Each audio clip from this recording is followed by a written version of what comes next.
cada uno de nosotros. Pero también desde la cabeza, el arte es una gran oportunidad en términos económicos. Es una gran oportunidad porque moviliza a mucha gente. No solamente moviliza a quien actúa en una película, moviliza a los que manejan la luz en la filmación, a los que manejan el sonido, a los que manejan las cámaras, movilizan la contratación de lugares para poder desarrollar las escenas. En el teatro pasa otro tanto. En la música pasa otro tanto. No moviliza solo a quien canta, moviliza a los músicos que los acompañan, moviliza a los sonidistas, moviliza a los dueños de los teatros, moviliza a todos los que trabajan en el teatro. En la televisión pasa otro tanto. Y esto lo que da cuenta es que, más allá de lo importante que es el arte y la cultura para un pueblo, es también una gran oportunidad de desarrollo, de dar trabajo, de crecimiento. Es un trabajo maravilloso, que no solamente deja expresar a los que saben expresarse, dándonos mucho de su alma y mucha cultura, también es un instrumento para una sociedad, para poder crecer. Días atrás, antes de ayer, estuve con el presidente de Colombia. Colombia es un gran productor de contenidos. Y él sabía lo que nosotros veníamos haciendo desde la Ley de Economía del Conocimiento en materia de promover las industrias culturales. Y me propuso que avancemos en un acuerdo para lograr coproducciones colombianas. Bueno, ahí estaba Alberto Fernández con un tema de la producción audiovisual, los teatros y demás. Bienvenidos a MMD, ya estamos arrancando con todo la tarde de A24, con mucha información y vamos a arrancar ya con esto que está ocurriendo. Mientras empezó el show de la campaña electoral, los políticos, tanto el oficialismo como la oposición, en distintos actos, obviamente los del oficialismo, como lo vieron permanentemente haciendo anuncios o actos y demás, aprovechando, como habitualmente se hace, el aparato estatal para hacer campaña política. Mientras empezó el show de la campaña política y la campaña electoral, tensión por la variante Delta y por el dólar en la Argentina. Atención, en un ratito vamos a contar acá con Slotnick lo que está pasando por tercer día consecutivo en el mercado cambiario, donde el Banco Central está vendiendo para evitar una suba del dólar oficial, que a su vez impulsaría todavía más la inflación, pero también está vendiendo fuerte en los dólares alternativos en blanco para evitar que se disparen esos dólares, se amplíe la brecha y genere todavía más problemas. Básicamente, en estos niveles de inflación, arriba del 50%, cualquier cimbronazo en estos niveles del dólar puede generar una espiralización y sobre todo la imposibilidad de recuperar poder adquisitivo salarial y consumo en los próximos meses en el año electoral. Pero vamos a arrancar con esto, que ha sido la novedad del día de hoy. Insisto con este tema, ojo lo que está sucediendo. Por un lado, la preocupación obviamente que tienen tanto Guzmán como Miguel Pelle, lo que está pasando en el mercado cambiario, pero también la preocupación que evidencian distintos expertos, infectólogos y desde el sector de salud respecto a lo que está pasando con la variante Delta, y lo que puede suceder en las próximas semanas, sobre todo cuando hay un universo de la política en otra cosa. Muy preocupado por las rápidas aperturas, las flexibilizaciones y sobre todo la campaña electoral, ¿no? Ahora vamos a contar también qué está pasando en el oficialismo, donde no solamente están haciendo campaña denunciando la oposición, sino también con internas muy grandes y los cambios en el gabinete que quiere apurar Alberto Fernández para que no le ocupen los lugares con nombres que él no quiere, y lo que está pasando también en la oposición. Atención, que más allá también de denunciar al oficialismo, hay una interna feroz en la oposición. Insisto, parecen realidades paralelas, el show de la política que va paralelo a lo que ocurre en la realidad. ¿Y qué ocurre en la realidad? Todo lo que venimos contando en la economía, pero la novedad también de lo que pasa con la variante Delta y lo que puede pasar en términos de contagio en las próximas semanas en la Argentina si no se aborda esto seriamente. Bueno, avancemos, atención, variante Delta o variante electoral es el dilema que tiene hoy el gobierno y todos están, fíjense en estos puntos, ¿no? Todos están apurando la flexibilización, abriendo no solamente la reta en la ciudad, provincia de Buenos Aires, todas las provincias están apurando la flexibilización y apertura de actividades porque se dan cuenta que es la única forma mínimamente de recuperar la economía a las puertas de las PASO. Y la pregunta si alcanza a vacunar a los mayores de 50 con 2 dosis, como quiere hacer el gobierno en agosto, para frenar el impacto de la variante Delta en la Argentina.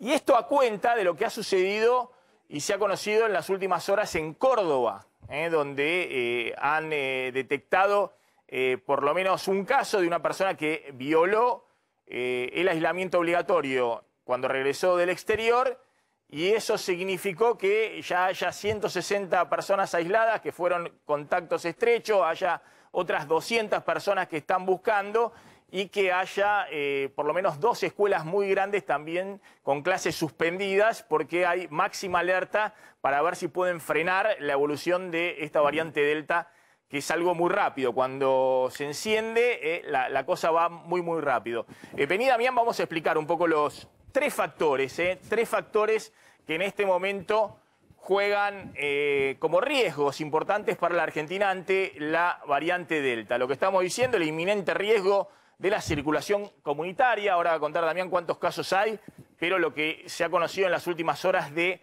Córdoba y atención también en Salta, más lo que se conocieron acá en provincia de Buenos Aires y demás, ya están poniendo al sistema de salud en alerta. La flexibilización de restricciones en todo el país, que es evidente, en la calle se ve muy notoriamente, pero también está impulsado por decisiones políticas.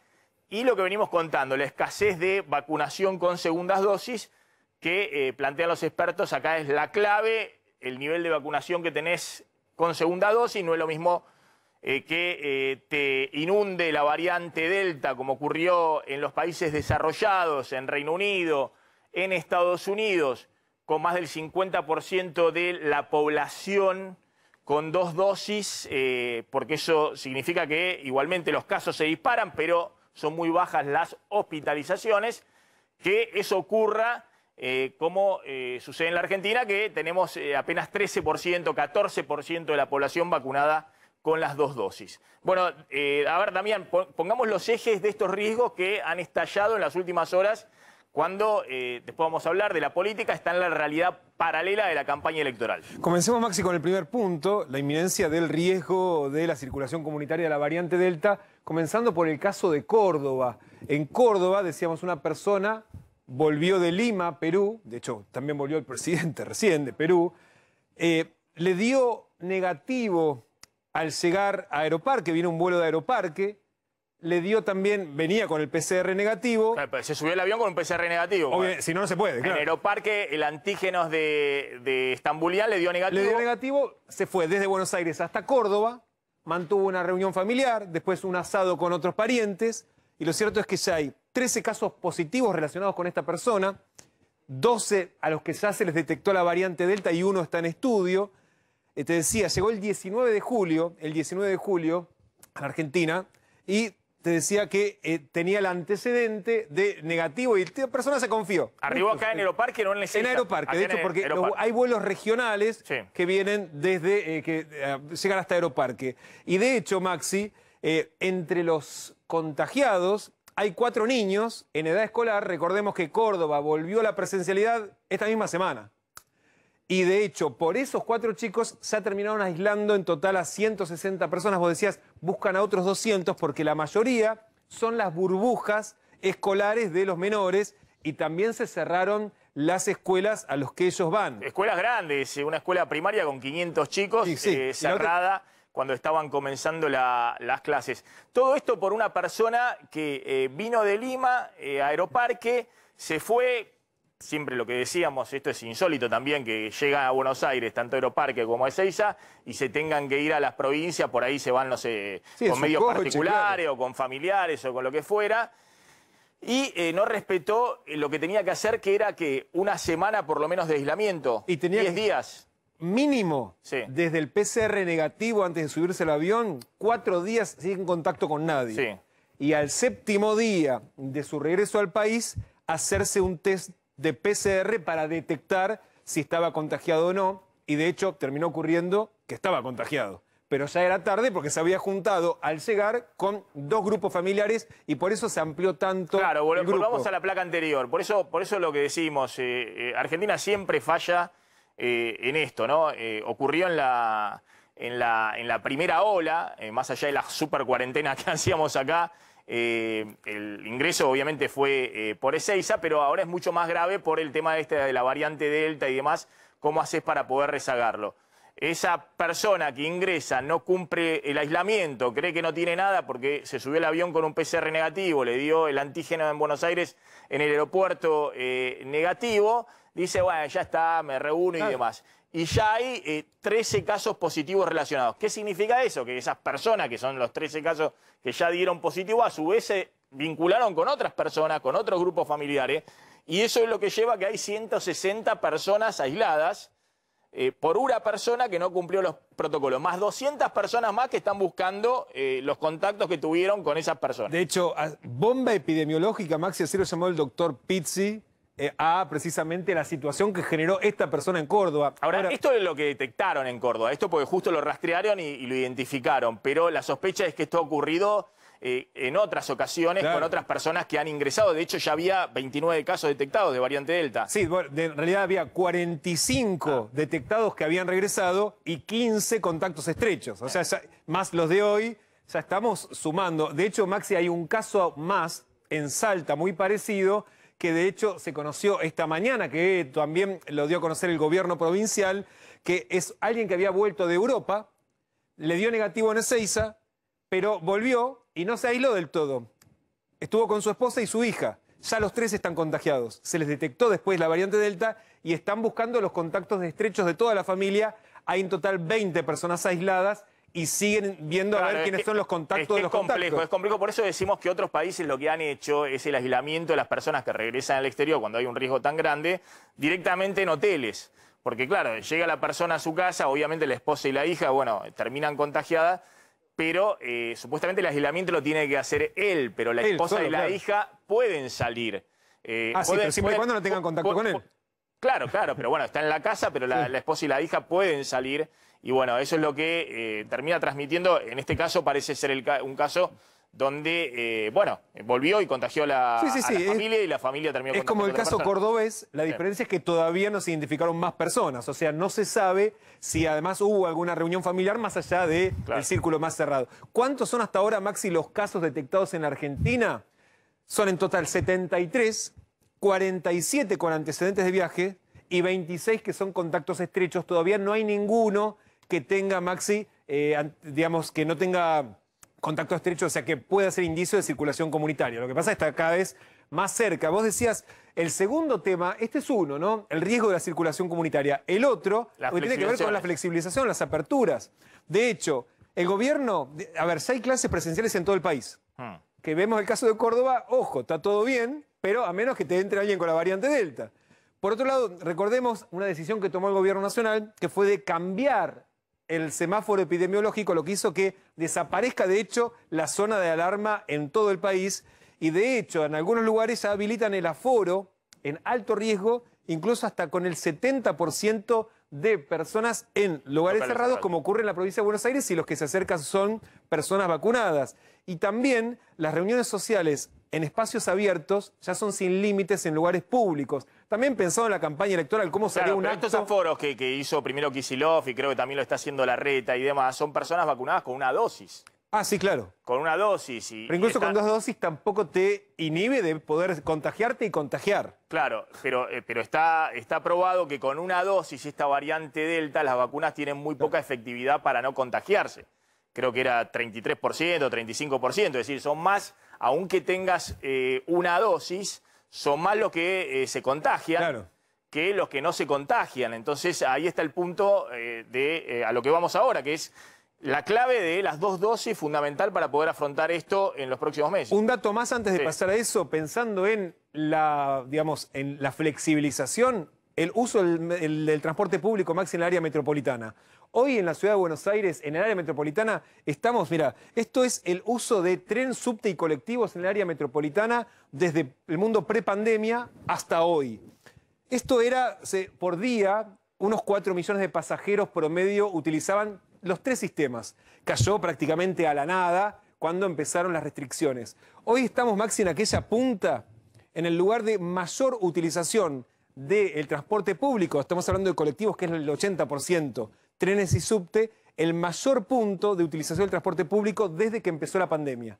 Por lo tanto, hay muchísima más circulación de personas, muchísimas más, y estamos en promedio por encima de los 2,5 millones prácticamente de personas promedio diario utilizando el sistema de transporte público del área metropolitana. Atención, lo que estamos contando es, se flexibiliza todo, empieza a moverse la realidad paralela de la campaña política, también la necesidad económica, después vamos a contar lo que está pasando también en el mercado cambiario con el dólar y demás, pero ojo que el tema de la variante Delta, que algunos dicen en 3 semanas, otros dicen en 4 semanas, otros en agosto y demás, es una carrera contrarreloj que Argentina viene perdiendo. Porque básicamente esa carrera contrarreloj era aumentar fuertemente las segundas dosis de vacunación y con eso estamos muy rezagados. Vamos a mover también los móviles. Atención que están pasando cosas en la calle, así que me avisan y movemos los móviles y vamos a hablar ahora en un ratito con una funcionaria muy importante, justamente del área que controla los ingresos al país. ¿Qué está pasando? Digamos que, bueno, cada vez más hay de estos casos que se detectan de violación de la cuarentena, quién tiene, o de los aislamientos, quién tiene la responsabilidad. Contame entonces el tema de la vacunación. Exactamente, sí. Y ahí lo contamos esta semana, el gobierno nacional decidió privilegiar para el mes de agosto, completar los esquemas de los mayores de 50 años. De quienes iniciaron los esquemas, hay 5.886.000 personas que deben completar sus esquemas de vacunación.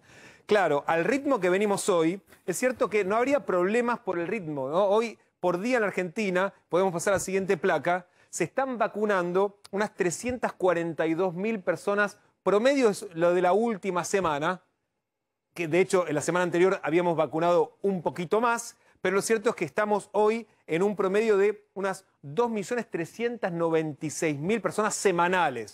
Claro, y también es cierto que creció bastante la aplicación de segundas dosis. Hasta hace, ahí está el promedio diario por semana, ¿no? Tenemos allá en estos últimos 7 días... 340.000, 345.000 vacunas aplicadas por día. Estamos en ese promedio, poner 350.000 vacunas aplicadas, que hoy por día cada vez empiezan a crecer más el porcentaje de segundas dosis. Y pasemos a la siguiente placa, porque hasta ahora venía siendo más o menos un 80% primeras dosis, 20% segundas dosis. Hoy ya estamos en un 64% de aplicación de primeras dosis y el 36% de segundas dosis. O sea, empieza a crecer más el porcentaje de personas que se vacuna por día completando su esquema. Vos decís, hay un ritmo de vacunación. En la placa anterior mostrabas que había que, si vos querías cubrir a los mayores de 50 años, unas 6 millones de personas que había que aplicarle rápidamente la segunda dosis porque es el mayor grupo de riesgo. Mayores de 50 años, el gobierno dice, a esto tenemos que ir urgente antes que los agarre la variante Delta, tenemos que completar el esquema. 6 millones de personas, hay que hacerlo cuanto antes. Vos decís, bueno, al ritmo que van de vacunación, podría hacerse. ¿Cuál es el problema? Sí, el problema tiene que ver con lo que venimos hablando, el cuello de botellas. Que hay con las segundas dosis. Y exactamente, en particular de la Sputnik V, que el lunes, y esto es importante, se va a terminar de tomar una decisión epidemiológica y política acerca de si se va a sustituir o no el componente 2 con, por ahora, por lo que he hablado con 3 epidemiólogos, sería AstraZeneca, no Sinopharm, porque por ahora no hay otro estudio, digamos, se está hablando de Moderna, probablemente de CanSino, que ya lo hablamos en su momento, pero no hay ningún estudio que efectivamente indique que es seguro, que efectivamente mejora el nivel de los anticuerpos. Por lo tanto, el lunes se va a tomar esa decisión porque si no, Maxi, no se llega. Claro, y aparte de estos 6 millones de personas mayores de 50 años, en realidad tendrías que vacunar a todos, digamos, ¿no? Porque también entre 40 y 50 años... Ah, sí. Alguien de 48 años no hay diferencia. Claro, pero mayores de 50 años, necesitas vacunar 6 millones de personas, aplicarle la segunda dosis.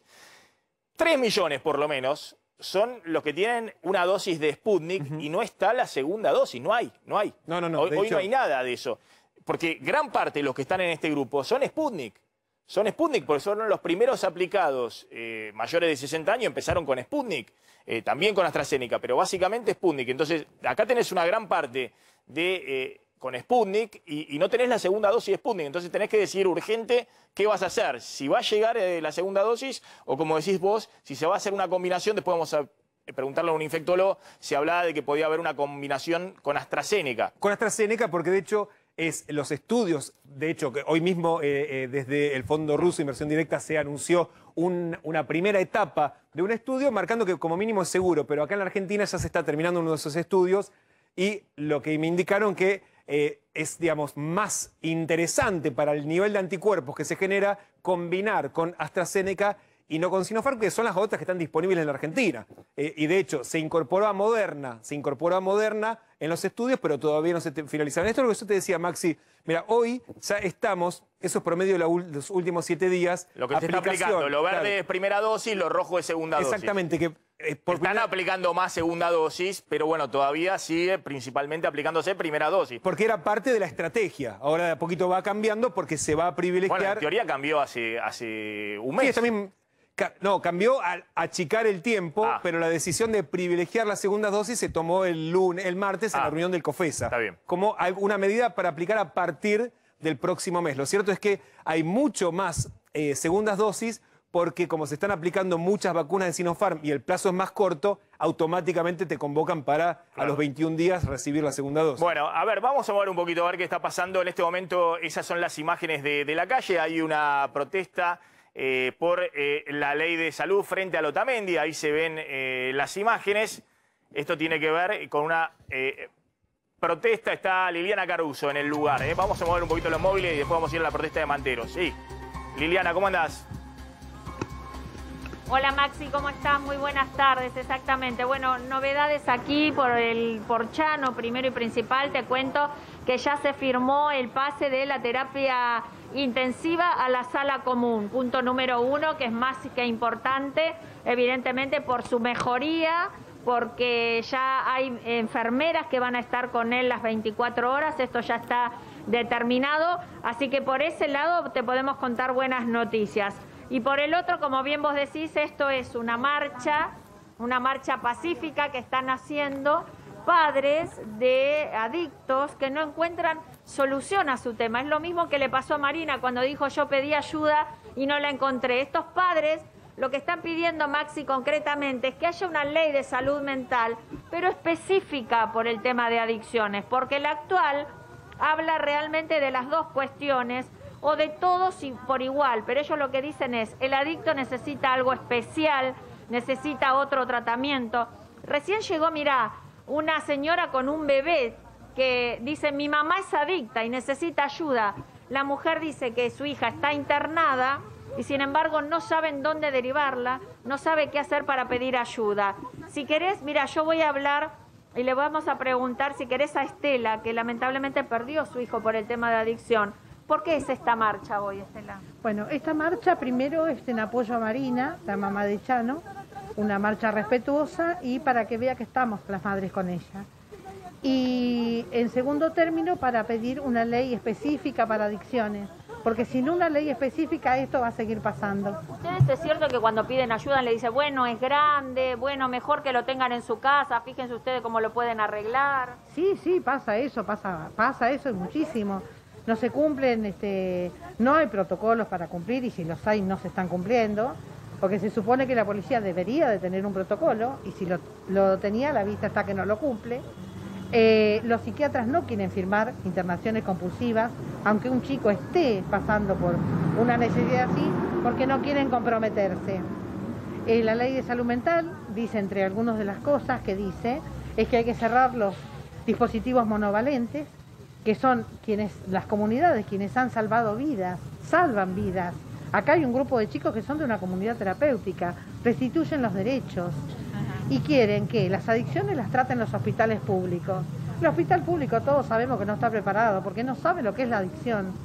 La adicción, y no lo decimos nosotros, lo dice la Organización Mundial de la Salud.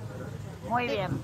Bárbaro. Gracias, Estela. Una sola cosa que quisiera, Maxi, es que, si me permitís, de esta mamá que justamente tiene el bebé, simplemente algo contarnos, porque me parece importante. ¿Quién es este bebé? Este bebé es el hijo de mi hija Camila. Mi hija está en consumo problemático desde hace 6 años.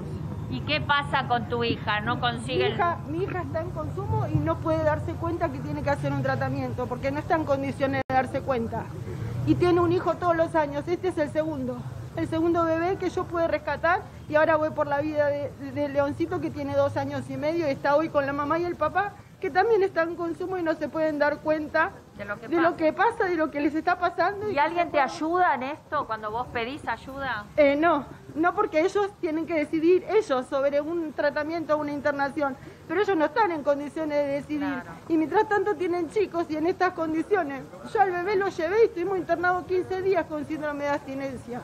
Claro, ay, Dios. terrible. Bueno, muchas gracias. Bueno, mirá esto lo que te cuenta, ¿no? La mamá. Sí, no, muy vos fijate, Maxi, lo que ha despertado. Claro, lo que despertó toda una serie de cuestiones que quizás no se ven. Y son mamás que perdieron sus hijos, otros que están pidiendo reclamo para que las ayuden y no encuentran respuesta. Por eso quieren una ley específica de adicciones, porque es un problema muy especial. Y lamentablemente el caso de Chano ha despertado también todas las inquietudes de esta mamá, que estaban ocultas, pero que me parece que vale la pena escuchar. Por supuesto, Lili Caruso, muchas gracias. Ahí está esa protesta. A ver, nosotros hacemos un programa de política y de economía, pero por eso le pido ayuda a la producción para permanentemente estar mostrando lo que está pasando en la calle. Y lo que está pasando con el tema de la ley de salud mental es algo muy grave.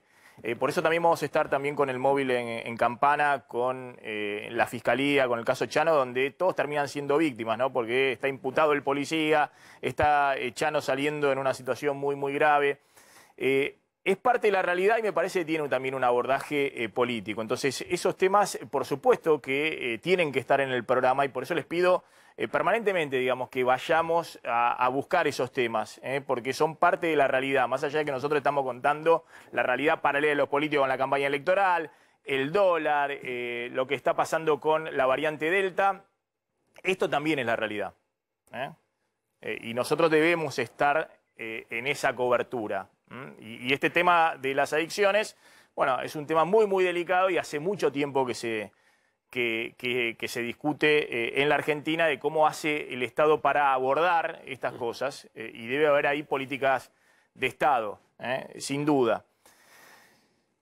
¿Cómo está en este momento el mercado cambiario? ¿Qué está pasando con el dólar? Y volvemos al tema de la variante Delta. Mira, en términos de cotización, el dólar paralelo en este momento 180 pesos. Es el cuarto día consecutivo que se mantiene en este precio. En el dólar alternativo, los dólares alternativos, los dólares libres, lo mismo de siempre, un dólar que el contado con liqui a esta hora 171, después interviene el central. Sube y el Banco Central lo baja cuando finaliza el día, claro, para que no marque un precio tan elevado. Acá la cuestión, Maxi, es que hoy podría convertirse muy probablemente en el cuarto día consecutivo donde el Banco Central interviene fuerte en el mercado del dólar oficial, del dólar, para que no suba el dólar oficial. En los últimos 3 días vendió 210 millones de dólares. A mí lo que me dicen en el Banco Central es que están los importadores demandando más dólares que lo habitual, que lo que venían haciendo y más tratándose del fin de mes. Así que vamos a ver si hoy también se venden 70 millones o puede ser un monto menor, pero seguramente con ventas en el mercado oficial por parte del Banco Central. En un ratito lo vamos a explicar bien, lo que está sucediendo también en esta pulseada del Banco Central y cómo se dio vuelta de un Banco Central que hasta la semana pasada estaba comprando dólares y ahora tenía que empezar a vender dólares y esto recién comienza, ¿no?, en la trayectoria de la campaña electoral. Está la directora de Migraciones, la señora Florencia Cariñano, directora nacional de Migraciones. ¿Qué tal, Cariñano? Gracias por atendernos, muy amable. Hola Maxi, hola equipo, ¿cómo están? Bueno, ¿qué es lo que ustedes tienen detectado? Digamos, se conoció ahora el tema de Córdoba, los infectólogos ahí en Córdoba. ¿Quién habló de bomba epidemiológica? Pizzi, el doctor Pizzi. El doctor Pizzi, un infectólogo ahí de Córdoba, diciendo, ojo que esto es muy grave. El caso, lo contábamos, de un ciudadano donde ya hay 13 contagios vinculados con este ciudadano, 160 personas aisladas. Pero bueno, ¿cómo está el panorama de...? Porque ustedes monitorean, digamos, la gente que ingresa y quién cumple el aislamiento, quién no, y quién es responsable de controlar que se cumpla. Bueno, empezando por la última parte, el control del cumplimiento de la cuarentena está en las cabezas de cada una de las jurisdicciones. Además de las jurisdicciones, o sea, de cada una de las provincias, las fuerzas federales y migraciones se han sumado en la última etapa, porque veíamos que había un grado de incumplimiento importante. Recuerden ustedes que salimos nosotros con un control primario hace unas semanas. El 14 de junio, en realidad, empezamos a ver que había mucho incumplimiento, un 40% nos arrojó el primer control de incumplimiento de personas que venían del exterior. Al día de hoy, a un 10% casi el incumplimiento, pero sigue siendo alto porque vemos lo que una persona hace cuando no cumple la cuarentena, que es el caso de Córdoba. Una persona contagió a 13 personas y hay más de 200 personas en este momento aisladas, y eso fue una sola persona. Imagínate, el 10% todavía sigue siendo alto, pero por suerte, y gracias sobre todo a los medios de comunicación que han hecho mucho hincapié en la importancia, nos han ayudado a que la gente comprenda la importancia del cumplimiento. ¿Por qué? Porque nosotros, el Ministerio de Salud, en realidad tiene estadísticas que dice que el 62% de las personas que ingresan a la Argentina con la variante Delta empiezan con síntomas 2 o 3 días después que ingresan, que es claramente el caso de esta persona. Entonces, la gran mayoría ingresa con un PCR negativo, todos ingresan con un PCR negativo, se hisopan en el 6, le da negativo, pero empiezan a desarrollar síntomas 2 o 3 días después. De ahí que hoy lo clave en todo este proceso es el cumplimiento de 7 días de la cuarentena, que es lo que no pasó con esta persona en Córdoba. Tuvo una actitud absolutamente irresponsable, pero sobre todo con los seres queridos de él, porque se juntó con su familia y fue a la que perjudicó de manera primaria, y luego, obviamente, al ser una variante tan contagiosa, esto se empezó a reproducir inmediatamente y hoy hay más de 200 personas aisladas. Perfecto. Engáncheme al doctor Pizzi en Córdoba y a nuestra corresponsal ahí en Córdoba, que está con el tema del cierre de escuelas, ¿no? Como consecuencia de esta persona que violó el aislamiento. Una pregunta, Damián Glass.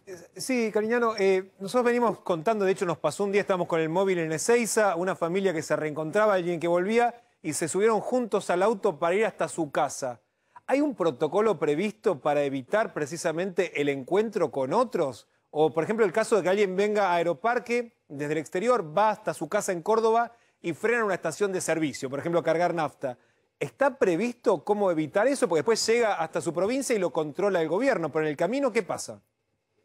En el camino está la responsabilidad individual. Imagínate que nosotros tendríamos que mandar un patrullero atrás de cada una de las personas que quieren irse. Es imposible, digo. Por eso nosotros, acá hay gran parte del Estado que tiene que tomar medidas, como las que se tomaron de exigir un PCR negativo, exigir cuando se llega a Ezeiza que todos los que bajan de un avión se hisopen, y después exigirle a las jurisdicciones y el propio Estado Nacional el control. Ahora, en el medio también hay algo de responsabilidad individual, que la persona tiene que saber que puede llegar a venir contagiado. El PCR es una foto del momento, vos podés estar incubando la enfermedad. Toda persona que viene de afuera viene de lugares donde la variante Delta es comunitaria. El 86% de Estados Unidos, digo, de lo que está circulando en Estados Unidos es Delta. La mayoría de los casos de los que nosotros tenemos son de Estados Unidos y de Europa, entonces la mayoría de los argentinos vienen de ahí. En México hay circulación comunitaria, en Paraguay hay circulación comunitaria, en Brasil hay circulación comunitaria. Las personas tienen que también, más allá de todo lo que hace el Estado para cuidar a todos los argentinos, hay una gran cuota de responsabilidad individual. Nosotros no podemos poner una persona en la puerta de cada una de las personas que llegan de afuera para controlar si salió a la esquina o no. Digo, ahí también... No, acá ya lo hablamos, ya lo hemos hablado con Cariñano también. Lo que se tendría que haber hecho es, como se hizo en otros países, que más o menos le funcionó, que es que se haga el aislamiento al menos 4 días en hotel, digamos. ¿Qué es lo que se hace en Provincia de Buenos Aires, Salta y San Juan? Se está cumpliendo en Provincia de Buenos Aires el aislamiento de 4 días en hotel. Es decir, llegan y obviamente, claro, es cierto que en ese caso habría que afinar un poquito cómo va la gente a los hoteles, digamos, porque claro, nosotros La vez pasada justo enganchamos a una chica que la venía a buscar la familia y la familia la llevaba para hacer el aislamiento en provincia de Buenos Aires, digamos. Que ahí hay también el contacto. Pero bueno, está claro que esto, la fórmula era, de hecho tenemos todos los hoteles vacíos en Ciudad de Buenos Aires, en Gran Buenos Aires están todos los hoteles vacíos. Entonces la fórmula hubiese sido directamente y que la gente que está afuera regrese y pague un hotel acá que le va a salir mucho más barato de pagar un hotel en Miami, porque hay muchos esperando y demás. Pero bueno, eso no se pudo y el tema es que controla cada jurisdicción y por lo que está contando, bueno, se ha reducido al 10% el incumplimiento. ¿Cuánta gente ingresó desde el 1 de julio que está efectiva la nueva norma con las restricciones de Ezeiza y demás? ¿Cuántos argentinos han regresado desde el 1 de julio? Han regresado los que tenían indicación por cupo. En las primeras semanas empezamos con 600, después 900 y hoy estamos en 1000, hace 2 semanas que estamos en 1000 personas por día hasta el 6 de agosto, que se va a volver a rever esta decisión administrativa que vence y ahí veremos qué nos dice el Ministerio de Salud en cuanto a cómo estamos internamente, que todos estamos viendo que los casos han bajado, que los cuidados han servido, pero sobre todo hay que ver qué está pasando, como repetí, con los países que nos rodean y con los que tenemos conexiones aerocomerciales. Estados Unidos y Europa, sobre todo. Está bien.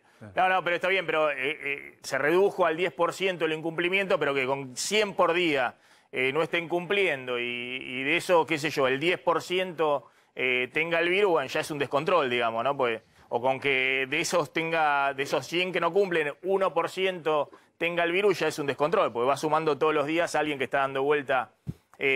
Inexorablemente el virus va a circular en la Argentina, la pregunta es cuándo va a empezar a circular de manera comunitaria.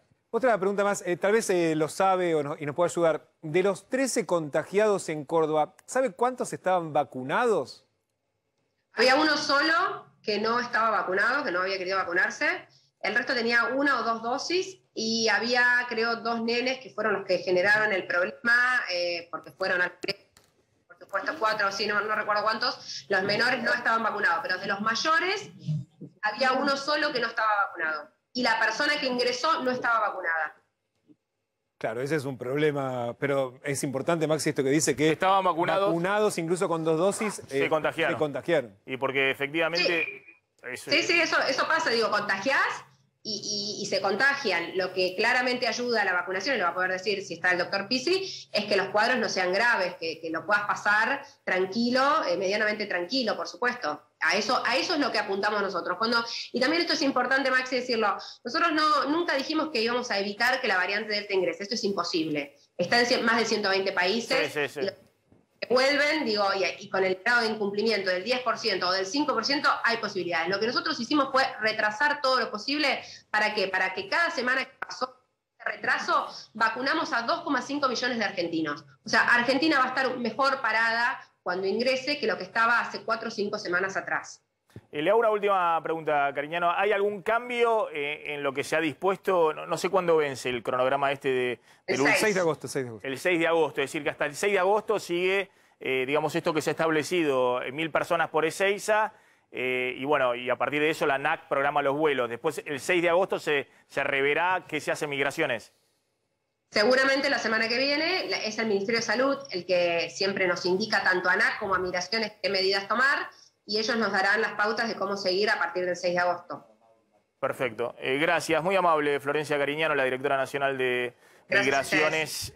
Muy atenta como siempre. Vamos a hablar ahí en Córdoba con Belén Bianchi, que es periodista ahí en Córdoba, está con el móvil ahí en Córdoba, y está también el doctor Pisi, que ha hablado también de bomba epidemiológica, de lo que está pasando con la variante Delta. Y están rastreando los casos ahí en Córdoba. Belén, ¿qué tal? ¿Cómo estás? Gracias, como siempre. Maxi, muy buenas tardes para vos y muy buenas tardes para todos. Bueno, esta lamentable noticia que se conoció ya en todo el país y tiene que ver justamente con este pasajero que contrajo el coronavirus con la variante Delta y quien lamentablemente incumplió los protocolos. En este caso, bueno, estamos hablando de un hombre que llegó a Argentina y cuando ingresa al país le da un PCR negativo, luego viene a la ciudad de Córdoba, fue trasladado en vehículo, quien bueno, fue a buscarlo justamente un pariente. Cuando llega a la ciudad de Córdoba tiene que seguir con el aislamiento, por supuesto, durante mínimo 10 días. ¿Qué pasó en este lapso de 7 días? Este hombre se trasladó estuvo moviéndose fuera de su casa, de su ámbito familiar, tuvo visitas intrafamiliares afuera de ellas y contagió a 14 personas con coronavirus de la variante Delta. Hoy en día son 14 personas, Maxi, pero hay 160 personas que están aisladas y que están en estudio. Esto se dio justamente en el segundo PCR que le hacen a él, a los 7 días, donde lamentablemente da positivo. Hoy en día el Ministerio de Salud de la provincia de Córdoba ya le ratificó la denuncia penal y esta denuncia penal puede llegar a ir entre 3 a 15 años de cárcel, Maxi. Sabemos que es algo muy riesgoso lo que hizo esta persona. Lo venimos hablando ya hace 1 año y medio, la importancia de la pandemia, justamente de estar aislados en este caso, ¿no? Y nos encontramos también ahora, mira, te voy a mostrar de fondo. Estás ahí en una escuela. ¿Esta es una de las escuelas que cerró, Belén? Exactamente, esta es una de las escuelas que cerró. Si bien son 5 las escuelas y 6 las burbujas aisladas, esta escuela que se encuentra aquí en Avenida Fuerza Aérea, Gobernador Emilio Olmos, esta escuela tomó la decisión directamente de cerrar por completo, de no dar clases presenciales en ninguna de las aulas, ¿sí? Esta fue la única, como dijimos recién, de 5 escuelas que habían tomado la decisión directamente de aislar solo las burbujas de esos niños que tuvieron contacto estrecho con algún familiar cercano a este pasajero. Belén, estos 160 aislados pueden incrementarse, ¿no? Porque decían que estaban buscando a 200 personas más, digamos, que eran contactos a su vez estrechos. Es decir, que obviamente va a haber cada vez más personas aisladas a partir de este único caso con la variante Delta. Totalmente, Maxi. Mirá, acá hay un tema que es bastante complejo, ¿no? Por un lado, la parte positiva de que no hay personas con estado de gravedad, pero ¿por qué? Porque son asintomáticos, ¿no? Pero por otro lado también esto es gravísimo, porque hay personas asintomáticas que no saben que tuvieron contacto estrecho, a lo mejor con una persona que estuvo cercana al pasajero y siguen circulando aún en distintas partes de la ciudad de Córdoba, ¿sí? Hasta ayer y hoy a la mañana hubo operativos sanitarios en distintos barrios tratando de localizar a estas más de 160 personas, como dijiste recién, vos lo más actualizado, son más de 200 personas, hasta anoche eran 40, imagínate vos cómo se va incrementando este número. O sea, ¿no? Que ya hay más de 200 personas. Belén, gracias, a ver, está el doctor Pizzi ahí, y tenés alguna información adicional, ¿no? Acá la clave es cómo se avanza con las segundas dosis, así que ahora vamos a hablar un poquito de qué va a decidir el Comité de Inmunizaciones, si va a haber cruce de vacunas o no. ¿Está el doctor Pizzi? Doctor, gracias por atendernos, como siempre. Bueno, usted habló de bomba epidemiológica. ¿Por qué? En realidad se sabe que, bueno, esto es inexorable, digamos, que la variante Delta que anduvo en todos lados. Ahora vamos a hablar con Paraguay, que ha declarado el gobierno ya que hay circulación comunitaria de la variante Delta, porque hay varios casos que han detectado con la variante Delta y no hay contacto estrecho con alguien que vino del exterior. Bueno, también está en Brasil, obviamente Europa, Estados Unidos. ¿Por qué no va a llegar acá a la Argentina? Porque no va a estar circulando comunitariamente acá en la Argentina, doctor. Sí, lo que pasa, Maxi, es que esto únicamente es obra de un terrorista sanitario, porque cuando vos estás inmerso en un problema trágico como el que estamos viviendo nosotros, y estás tratando de salvar gente, que no muera más nadie y demás, o sea, no únicamente tenés que estar luchando contra el virus, tenés que luchar con este tipo de personas indeseables que realmente no son empáticos, no son disciplinados. Pero lo más triste de toda esta historia es que ese señor firmó una declaración jurada donde prometía adherir a todas las medidas sanitarias. Por eso el comportamiento es un comportamiento deleznable y debe tronar el escarmiento, porque si no vamos a seguir haciendo todas estas cosas. En Ezeiza hay innumerables personas que mintieron con la dirección. Hay otro que se lo está buscando desde el primer día, todavía no sabemos dónde está. Entonces no se puede estar luchando contra el virus, tratando de salvar gente y encima con todos estos grupos que lo único que hacen es hacer daño. Doctor, a ver, la pregunta que quería hacerle, sé que se enoja mucho el doctor Pizzi, lo mismo que con el tema de la fiesta clandestina, digamos que el doctor Pizzi también lo consideraba terrorista. Yo creo que son grandes irresponsables, digamos, ¿no? Que no hay, digamos, no hay conciencia hasta que, bueno, estalla todo lo que está ocurriendo, las 13 personas que están contagiadas por esta persona. Pero, ¿qué pasa con las segundas dosis? Porque acá nos contaba la directora de Migraciones que de las 13 personas contagiadas, creo que la mayoría tenían vacuna, tenían una vacunación, incluso algunas con segundas dosis, y aún así se contagiaron. El tema de esta variante Delta es muy contagiosa, incluso con primera y segunda dosis. El tema es proteger a la población para no tenga que hospitalizarse. Bueno, yo lo que les cuento siempre para que todo el televidente entienda, que si yo en este momento voy a saludarlos al piso y yo estoy contaminado en 35 o 40 segundos, ustedes se contaminan también. Está tan contagiosa es que se la está comparando con una de las patologías más contagiosa que sufrió el ser humano, que es la varicela. Entonces, evidentemente, cuando uno realmente no cumple con todo esto, no es imposible llegar a una solución. O sea, esto nos atrasa, esto nos vuelve para atrás. Ahora, cuando uno está vacunado, está en mejor situación, está mucho más sólido. En general, las vacunas protegen, nunca nos vamos a morir porque nos ataque o nos agreda esta variante, y tampoco nos van a tener necesidad de internar. Pero no se puede de esta manera estar tirando contaminación por todo el país. Ahora, doctor, lo que dice del tema de la hospitalización es con 2 dosis o una dosis ya protege para evitar hospitalizaciones con esta variante Delta. No, nosotros tenemos estudios hechos con la Sputnik, una sola dosis, hay una protección muy alta también. Y hablando de Sputnik, me gustaría... Pero para las variantes tradicionales, para la variante tradicional.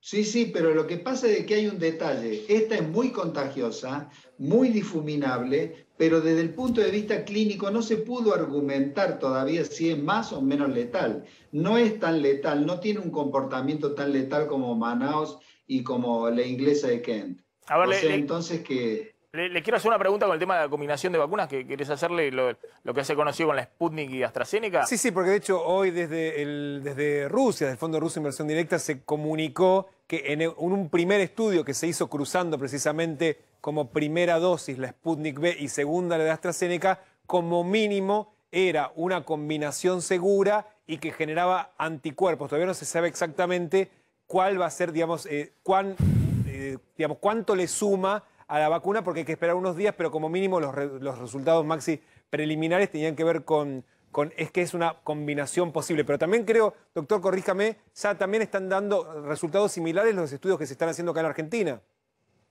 Absolutamente. Con decirte que esa muy buena noticia que estás dando es una noticia que llegó por vía académica ayer a última hora, casi a la madrugada. Es un estudio que se hizo en Kazajistán. Y ahí se probó en un grupo primero la vacuna Sputnik y como segunda dosis la vacuna AstraZeneca Oxford inglesa. Y el resultado fue pero muy promisorio. El nivel de anticuerpos de la primera etapa que se evalúa era muy promisorio. Por lo tanto, eso nos va a facilitar mucho a nosotros que estamos haciendo en 2 regiones. Mendoza no la quiso hacer, pero en Córdoba, La Rioja y Buenos Aires se está haciendo ya. Entonces, para probar cuál de las que hay nos conviene más.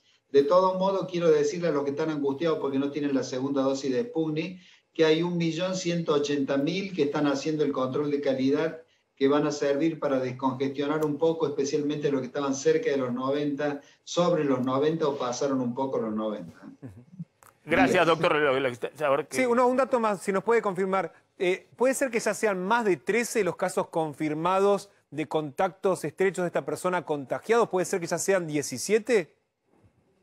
Sí, es así, y te cuento de que se está trabajando de una manera muy estricta, municipalidad, provincia y universidad, para ver si hubo resquicios.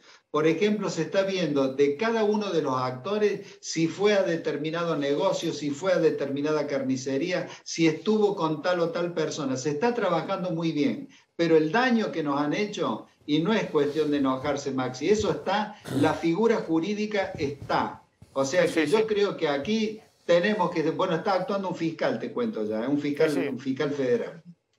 Doctor Pizzi, gracias, muy amable como siempre. Un abrazo, hasta pronto. Gracias, ya vamos a ir a Salta. Contame qué pasa con el Ahora 12. Bueno, que el lunes se va a anunciar finalmente algo que acá habíamos adelantado, que se viene el Ahora 12 recargado. ¿Recargado por qué? Porque se va a poder financiar compras hasta en 30 cuotas, o sea, algo que se va a poder comprar a partir del mes de agosto, se va a poder terminar de pagar cuando haya un nuevo presidente o presidenta, dentro de 30 meses. Bueno, a ver, los rubros que se van a poder financiar hasta 30 cuotas: televisores, muebles, juguetes, colchones, con una tasa de interés que rondará entre el 25 y el 29% anual. Esto se estuvo negociando con los bancos.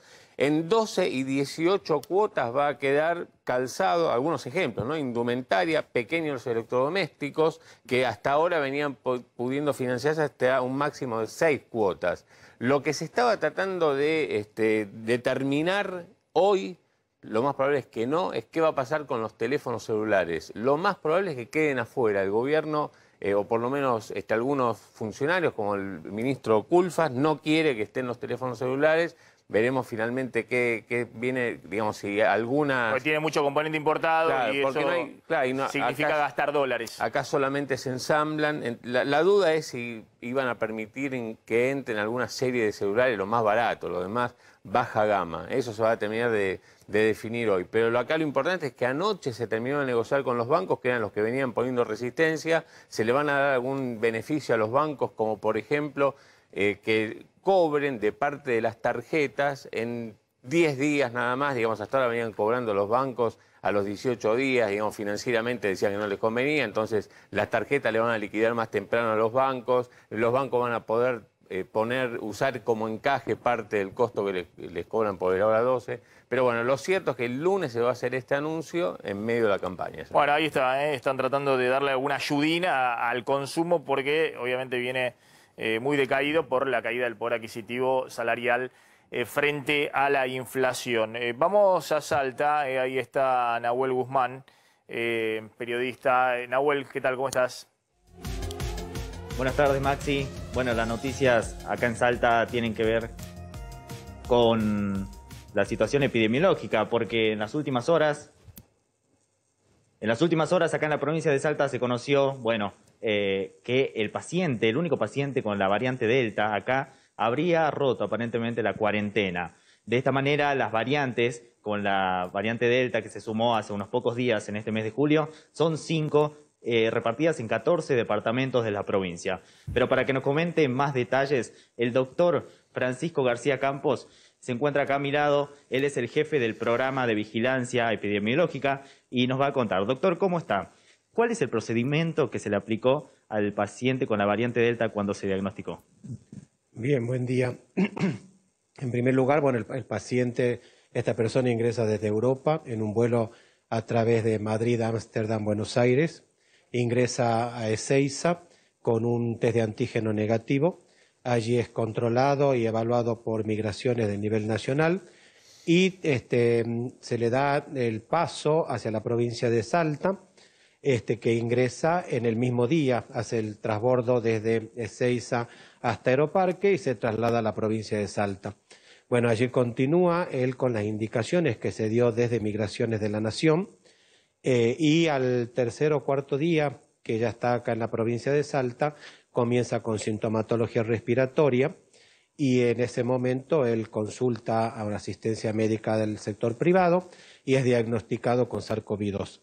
En ese momento es cuando nosotros tomamos conocimiento de esta situación y se hace una primera investigación con asesoramiento de aislamiento, pero bueno, al momento, digamos, ya de la consulta, el entorno primario de esta persona estaba con sintomatología de COVID. En los próximos días también se confirman casos de COVID en su entorno familiar. Doctor, una pregunta. Sí, una pregunta simplemente quiero hacerle. Ya está, es decir, esta persona contagiada la esposa y la hija. ¿Se han detectado también otros casos de contactos estrechos que hayan sido contagiados? ¿Se han aislado contactos estrechos? Sí, buen día, Maxi. Nosotros al tomar conocimiento de esta situación, lo que hicimos es iniciar un operativo cerrojo de máxima, sí, donde incluimos a todos los contactos, aunque haya sido muy poco el tiempo de permanencia o la situación por la cual estaban con el caso índice.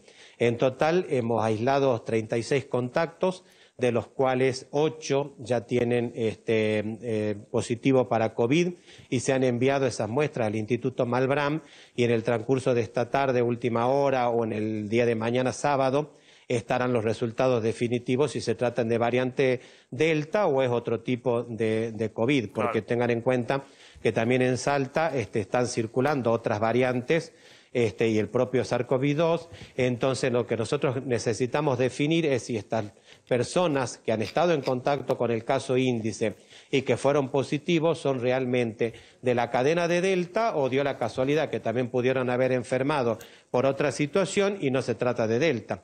Bien. Así que al momento del día solamente tenemos la confirmación del caso índice y 5 muestras en estudio, de las cuales una ya fue descartada, así que me quedan esperar el resultado de 4 todavía. Bien, doctor, muy amable, muchas gracias, gracias Nahuel, muy importante esto que está ocurriendo también en Salta, no solamente el caso de lo que sucedía, como contábamos, en Córdoba. Ya vamos a hablar de lo que está sucediendo en la oposición y también en el gobierno con la carrera electoral, ¿no? Hay máxima tensión en la oposición, hay cruces de todo tipo, y Alberto Fernández, que se está también apurando para tratar de poner las fichas en el gabinete. Atención, para poner las fichas rápido en los puestos que quedaron vacantes en el gabinete. Puso a Juan Zabaleta como ministro de Desarrollo Social, pero está ahí quien ocupa el lugar de Rossi en el Ministerio de Defensa. Vamos a hablar ahora ya del tema político, pero quiero anclar con esto, ¿no?, que había quedado del día de ayer. Fíjense el mensaje del economista jefe del FMI respecto a lo que está pasando en el mundo con las tasas de crecimiento después de la caída que tuvieron todas las economías del mundo el año pasado. Este cuadro es el que hace el FMI, que revisó sus proyecciones de crecimiento para este año. Lo hizo ahora en el mes de julio, las anteriores habían sido en el mes de abril. A nivel mundial, miren lo que pasó en la economía mundial el año pasado. Cayó 3,2% la economía mundial, una de las caídas más grandes de las últimas décadas. ¿Pero por qué cayó 3,2% la economía mundial y no cayó más? Bueno, porque China no cayó y es la segunda economía mundial. China el año pasado creció, poquito, pero creció creo 1,5%. No tuvo recesión. Y Estados Unidos el año pasado cayó 3,5%. Ahora, hubo economías, Europa, economías emergentes, Argentina cayó casi 10%, que cayeron mucho más. Pero como Estados Unidos cayó nada más que 3,5%, que para Estados Unidos es una catástrofe, y China no cayó el año pasado, el promedio mundial fue una caída del 3,2% el año pasado. Este año el promedio de crecimiento del mundo va a ser 6%, es decir, que el mundo no solamente va a recuperar lo que se cayó el año pasado, sino que va a crecer sobre los niveles que había el año pasado. No solamente va a crecer 3,2%, que es recuperar lo que se cayó el año pasado, sino que va a crecer otro 3%, porque el crecimiento va a ser 6% este año. Es decir, hay un empuje muy grande en la economía mundial y fíjense también para el 2022, aunque proyectar para adelante cuando hay tantos cisnes negros en la economía mundial es difícil, pero el FMI lo hace, dice en el 2022, el año que viene, la economía mundial va a crecer casi 5%. La novedad acá es que este crecimiento fuerte del mundo no está hoy impulsado por los países emergentes, por los países más chiquitos, subdesarrollados, sino está impulsado por Estados Unidos, no solamente por China, también por Estados Unidos. Fíjense lo que va a crecer Estados Unidos este año según el FMI, 7%. Está volando la economía norteamericana y cayó 3,5% el año pasado, insisto, no solamente va a recuperar lo que perdió el año pasado, sino que Estados Unidos va a estar creciendo fuertemente. Estados Unidos, al ser una economía desarrollada como Europa y demás, suelen crecer 2% por año, 2,5%, es decir, oscilan en esos rangos. Es decir, tuvieron una fuerte caída el año pasado en Estados Unidos, pero este año vuela la economía norteamericana y el FMI dice que el año que viene va a volar también la economía norteamericana, va a crecer casi 5%, que para Estados Unidos, insisto, esas son tasas de crecimiento para países emergentes, subdesarrollados, que vienen muy atrás. Las economías desarrolladas, por una serie de cuestiones que no voy a explicar ahora acá, no crecen 5% por año o 7% por año, solo en situaciones excepcionales. ¿Por qué está creciendo esto Estados Unidos? Bueno, porque además de la recuperación post-pandemia, le han puesto un guitaducto enorme, una política fiscal y monetaria súper expansiva. Es decir, le envían cheques a la familia para que gasten, para que consuman, baja la tasa de interés para que consuman en el corto plazo, los yanquis consumen todo a crédito, y la de mediano plazo para que inviertan. Está volando el sector inmobiliario en Estados Unidos, la construcción. Bueno, esto pasa con Estados Unidos. Y obviamente también pasa con China. China este año va a crecer arriba del 8%. Y eso es lo que da que esas dos grandes motores del crecimiento, China, que viene siendo ya en las últimas 2 décadas, y ahora Estados Unidos, te traccionan a toda la economía mundial. Ahora, ¿qué pasa con Argentina según el FMI este año? Argentina cayó 9,9% el año pasado, fue una de las caídas más grandes en los países que integran el FMI, y este año el FMI se va a crecer 6,4%, incluso revisó un poquito para arriba la proyección que tenía, que era de 5,8% el FMI.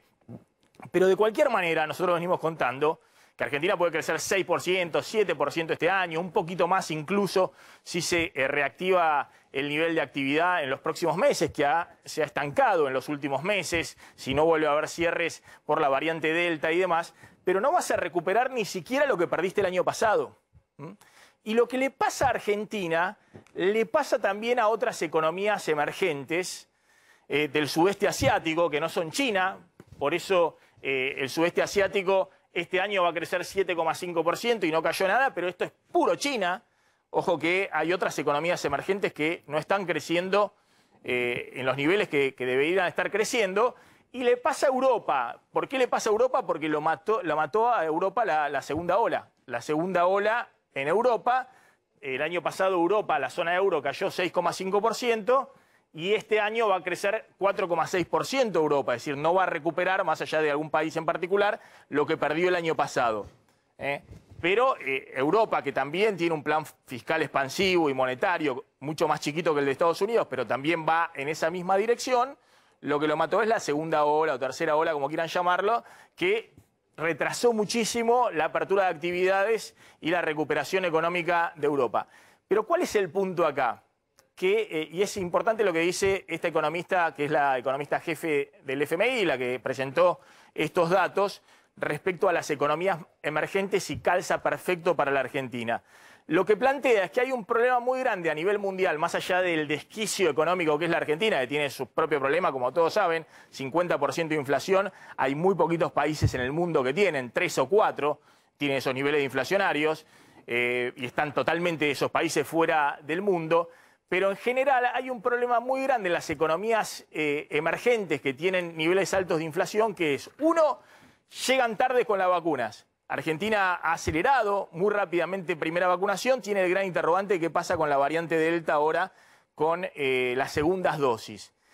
Y en segundo lugar, no pueden hacer lo que está haciendo todo el mundo, que es aplicar políticas fiscales y monetarias expansivas, que es lo que veníamos diciendo, lo que hace Estados Unidos, lo que hace Europa, porque al tener alta inflación, si hacen lo que querrían hacer, que es lo que quería hacer Cristina, Kicillof, lo que quería hacer cualquier gobierno en un año electoral, que es expandir el gasto público para tratar de impulsar el consumo y expandir la emisión monetaria para liquidar las tasas de interés e impulsar el crédito, gran parte de eso se va a la inflación y al dólar. Y ese es el problema típico de la Argentina. Y el FMI lo reconoce, dice, miren lo que está pasando en el mundo, que solo los países desarrollados más China pueden hacer lo que hay que hacer en este momento, que es vacunar muy rápido para salir y además hacer políticas muy expansivas para impulsar todavía más la demanda y recuperar los puestos de trabajo que se perdieron. Bueno, claramente eso no lo puede hacer Argentina. La Argentina está peleando para ver cómo hace con el tema de vacunas, que ha sido, como cuenta acá Glantz, un cuello de botella, y no tiene chance de hacer política expansiva. Por eso Argentina hoy no va a recuperar este año ni siquiera lo que perdió el año pasado, cuando las economías como Estados Unidos no solamente van a recuperar el año pasado, sino que sobre eso van a crecer 3,5% más, se van a seguir alejando. Fíjense, insisto, la cara de este economista, que es un poco la cara amable del FMI, porque plantea esto, ¿no? Como una especie de diciendo, bueno, miren lo que está pasando en las economías desarrolladas, subdesarrolladas, en los países emergentes. Hay una gran desigualdad en el mundo por las vacunas, pero también por los recursos que algunos países tienen para poder ayudar a la gente en este momento. El problema es que el FMI te lo cuenta, pero no te da la salida. Porque en el caso de la Argentina, el FMI viene planteando que es necesario, obviamente, ajustar las cuentas fiscales, tener mucho cuidado con lo que se hace de acá en adelante, porque eso puede significar una nueva crisis cambiaria. Esta es la economista jefe del FMI, Geeta Gopinath. Mira, una economista india. We just put out the update to the World Economic Outlook. Our growth projection for this year is unchanged from April at 6%. However, we have a big compositional change. We have an upgrade for advanced economies, which is being offset almost entirely by a downgrade for emerging markets and developing economies. Bueno, lo que cuenta este economista es esto que les decía. Dice que hay un problema grande de desigualdad en la distribución de las vacunas y hay un problema en los países emergentes que tienen alta inflación como la Argentina y no pueden hacer las políticas fiscales que hoy son necesarias para estimular el crecimiento y la salida de la crisis. Es cierto que el FMI distribuyó, o va a distribuir ahora en agosto, 650.000 millones de dólares en DEC, en la moneda del FMI, a todos los países, básicamente para que los países que están más rezagados puedan usar esos fondos y gastar en planes de expansión fiscal o en planes de ayuda a los sectores más postergados para salir más rápido y recuperar empleo y salir más rápido en el corto plazo de la crisis. Pero bueno, Argentina, como dijo la otra vez Cristina Fernández de Kirchner, no va a poder usar esos fondos para salir más rápido de la crisis y para poder estar creciendo mucho más este año, no solamente para recuperar lo que perdimos el año pasado, sino también para estar creciendo ya. Argentina no va a poder hacer eso y recién va a recuperar los niveles prepandemia muy entrado el año que viene, justamente por la crisis enorme que tiene propia de niveles de inflación arriba del 50%. Y el interrogante, insisto, de qué pasa con las vacunas, que ha sido un problema mundial, la desigualdad, pero en el caso de la Argentina es muy evidente ahora con el tema de las segundas dosis. Vamos a hablar con una persona que está en la Comisión de Inmunizaciones, porque hay que tomar una decisión, decías, Damián, con el tema de segundas dosis. Exactamente, el lunes está prevista una reunión del Consejo Federal de Salud en donde los ministros van a decidir, los ministros de todas las provincias, si comienza entonces la posibilidad de combinar vacunas de distintos laboratorios, eventualmente para sustituir el componente 2 del Sputnik V, que hoy es el cuello de botellas, Maxi, de la vacunación para completar los esquemas. Bueno, está la doctora Teresa Estrella, que es médica infectóloga y miembro de la CONAIN. Doctora, gracias por atendernos, muy amable. Muy buenas tardes, ¿cómo están? Bien, doctora, bueno, la pregunta es, ¿ya hay alguna decisión tomada o hay alguna idea que usted pueda tener respecto a este tema de combinación de dosis para acelerar segundas dosis?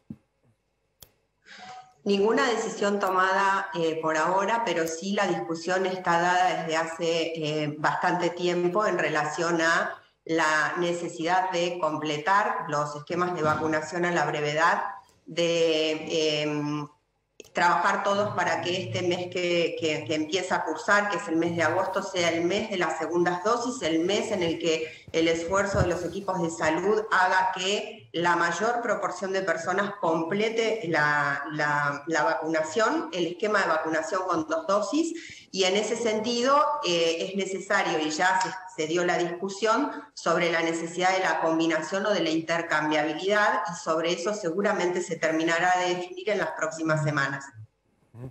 Y ahora, en este sentido, ¿cuáles son los estudios que ya están avanzados en la Argentina o bien que pueden ser tomados en cuenta para ver hacia dónde se va, teniendo en cuenta además la disponibilidad de vacunas que hay en Argentina, que por ahora son 3, sumada la cuarta, la de Moderna, ¿no? Justamente esos son los estudios que se aguardan. Hay varios grupos que están trabajando sobre la intercambiabilidad en nuestro país y además se espera algunos que ya están en etapa final de definición, que involucran justamente Sputnik V, que es la que nos interesa en primer lugar, y que seguramente en los próximos días tendremos alguna definición. Y de no ser así, hasta es posible, digamos, tomar comparativo algunos estudios que se hayan hecho con otras vacunas del mismo grupo, de la misma clase, y en ese sentido se podrían tomar definiciones concretas al respecto. Sin embargo, en el mes de agosto aún tenemos mucho por trabajar con vacunas de la misma clase, ¿sí? Tenemos disponibilidad de vacuna de AstraZeneca y disponibilidad de vacuna de Sinopharm para avanzar en completar esos esquemas de vacunación que aún están pendientes, no por la falta de disponibilidad de vacunas, sino por los intervalos mínimos que deben cumplirse, que esto es lo que sucede en gran parte de la población que ha recibido concretamente estas vacunas. Y por otra parte, el trabajo que se viene sumando a la población de 12 a 17 años en el plan de vacunación, que no lo teníamos hasta ahora. Doctora, una última pregunta, y obviamente desde la ignorancia respecto a este tema. Escucho mucho que en Estados Unidos están con el tema de combinar vacunas, ¿no? Incluso hablaban ahora si quien tiene 2 de Pfizer se va a dar una tercera dosis que puede ser de Johnson, o si, bueno, ya sea gente que se ha ido acá con una AstraZeneca y se dio una segunda de Pfizer allá, digamos, cosas que han ocurrido, gente que ha ido desde Reino Unido con una AstraZeneca y se dio la segunda de Pfizer, o al revés, digamos, que tenían una de AstraZeneca y se dieron la segunda de Pfizer en Estados Unidos. Acá el tema de los que tienen, hay 3 millones de personas que bueno, están esperando la segunda de Sputnik. Si se dieran una de AstraZeneca o una de Sinopharm, la pregunta es si tiene efectividad o puede ser o puede tener algún riesgo para la salud esa combinación. Hasta aquí sabemos que cada una en lo individual y en lo particular no tiene mayor riesgo y que claramente el riesgo es mayor si la vacuna no se aplica o si los esquemas no se completan. Claramente, no es lo mismo estar vacunado que no estarlo. Y en ese sentido, la intercambiabilidad de lo que se viene sabiendo en algunos estudios preliminares aporta mayor beneficio que no intercambiar. Y entonces esas son como las razones o los fundamentos donde uno va trabajando y afianzando cada vez más el concepto de intercambiabilidad en cada uno de los escenarios particulares. Si claramente son 2 dosis, hablar de una tercera dosis o de un refuerzo es muy pronto, verdaderamente no ha pasado el tiempo suficiente, aún no, digamos, no ha transcurrido un año desde el inicio de la vacunación, del plan de vacunación, con lo cual es muy, digamos, apresurado. Claro. Y en ese sentido digamos, importante destacar la necesidad de ser ordenados, de ser responsables, completando esquemas con segundas dosis. Bien. Y luego llegará el momento de evaluar lo siguiente. Y en relación a intercambiabilidad, claramente no se ha documentado, no se ha descrito que haya mayor riesgo o menor beneficio, con lo cual creo que el tema de la intercambiabilidad es la discusión que se viene. Doctora, gracias, muy amable, como siempre. Gracias a ustedes. Ahí estaba la doctora integrante de la CONAIME. Vamos a hacer el tema oposición y cómo los políticos están en la realidad paralela de la campaña electoral. Ahora un ratito hacemos el tema del gobierno y Alberto Fernández viendo cómo llena las fichas del gabinete por los cambios forzados que tuvo que hacer, pero está que arde la interna opositora, ¿no? Y esta frase que las pusimos todas juntas, la frase de Gerardo Morales, pero era para saborearla de a una, porque la verdad que son muy, pero muy duras, ¿no? Sí, de hecho, apunta fuerte el gobernador de Jujuy contra el jefe de gobierno Horacio Rodríguez Larreta por la estrategia electoral. Dice, hay una campaña de desprestigio a Manes, el candidato radical en la provincia de Buenos Aires, y el culpable es Horacio Rodríguez Larreta. y hablando sobre también la estrategia interna. Dice, le pasaron el cepillo a Patricia Bullrich. Le diría al jefe de gobierno que revise su lógica de construcción porque va por mal camino. Necesitamos un proyecto. No estoy de acuerdo en que repliquemos el gobierno de Seos, dijo el gobernador de Jujuy, pensando además en lo que él analiza que fue la gestión de Mauricio Macri y la construcción política. Sin lugar a dudas, pensando además, Maxi, en que Morales es, junto a Rodríguez Larreta, dos de los dirigentes de Juntos por el Cambio que ya están lanzados a tratar de construir un liderazgo de cara a 2023. De hecho, Morales tal vez es el que más explícito ha sido con su intención de ser candidato o como mínimo de integrar alguna de las fórmulas presidenciales. Porque puede haber ruido, pero tal vez puede ser una llamada de atención. Esta frase, tenemos todo junto, ¿no? Pero hay una campaña de desprestigio a Manes y el culpable es Horacio Rodríguez Larreta, es decir, ¿por qué digo que esto es fundamental? Digamos, no es que el radicalismo apoya a Manes. Manes es un actor secundario, si se quiere, dentro de este juego, sino que es brutal. Digamos, está diciendo que Larreta, que se quiere elegir como el jefe de la oposición, hace una campaña de desprestigio a uno de los candidatos de la oposición en el principal distrito electoral. Y después le está diciendo que también Larreta le pasó el cepillo, no sé qué querrá decir en la jerga política, pero me lo imagino, a Patricia Bullrich. Y le está diciendo que le diría al jefe de gobierno que revise su lógica de construcción porque va por mal camino. A ver, muchos decían, Larreta era impresionante cómo avanzó jubilándolo a Macri, ¿no? Que quedó varado, justo quedó en Suiza varado, como para no ver estas cosas, digamos, que es el espanto de cómo un delfín te empieza a comer lugares y juega muy fuerte y te contradice en todo, porque de hecho eso es lo que hizo Larreta con Macri.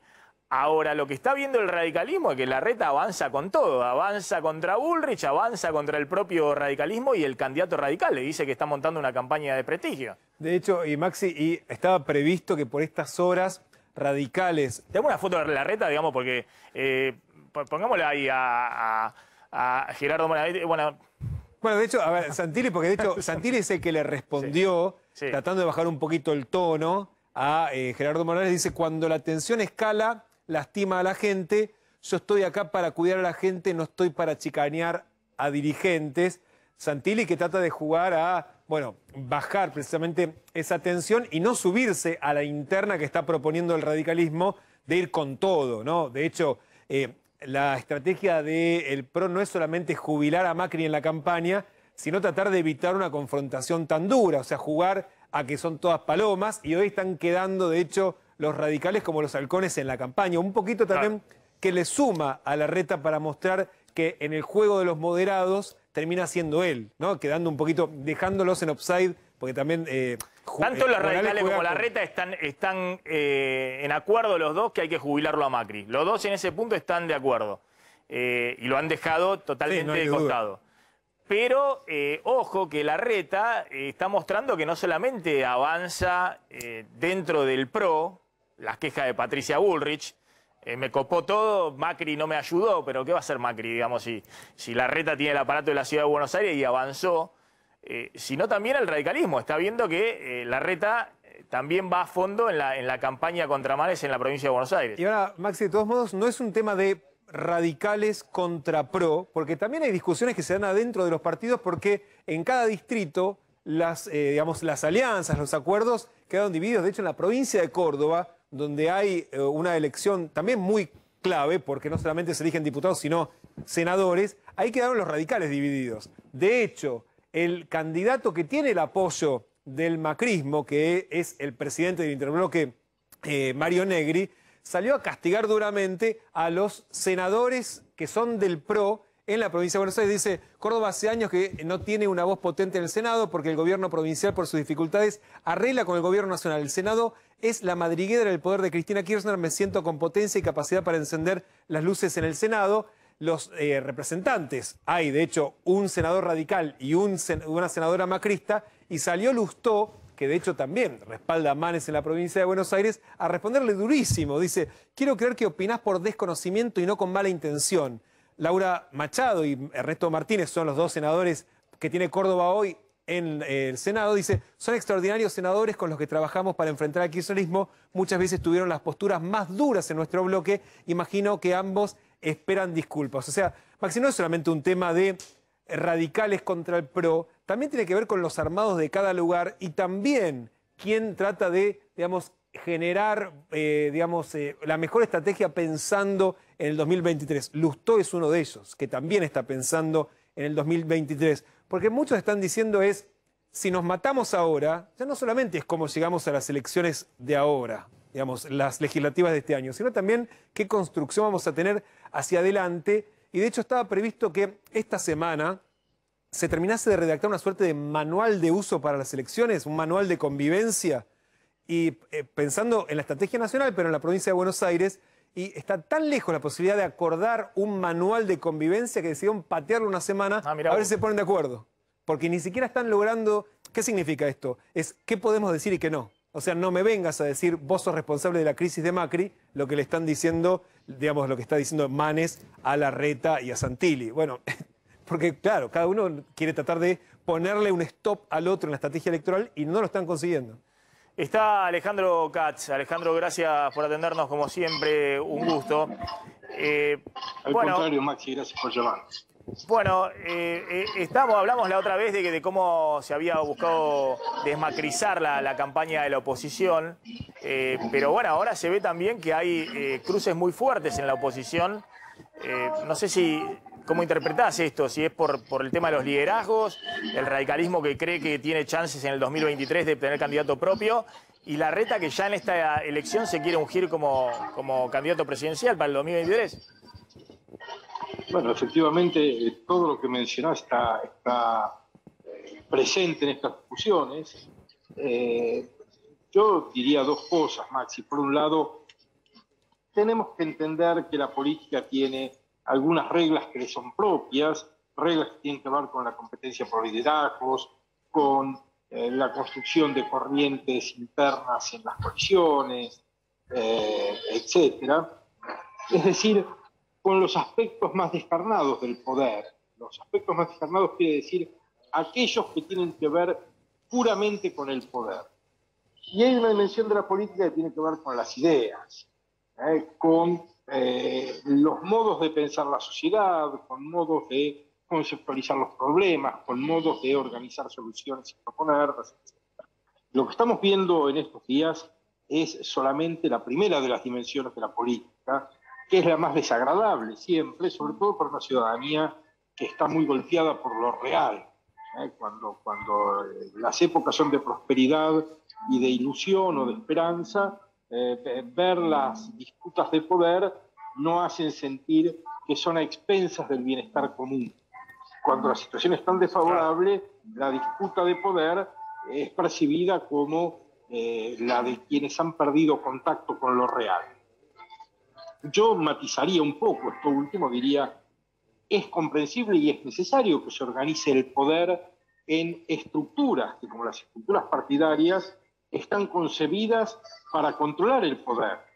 Ahora, también esperemos que todo esto se traduzca en un debate de ideas y no solo en una lucha de posición. Claro. Y el debate de ideas está muy ausente de la discusión hasta ahora. Yo diría, no solo porque faltan ideas acerca del futuro, sino porque todos los discursos están centrados en descalificar al oponente.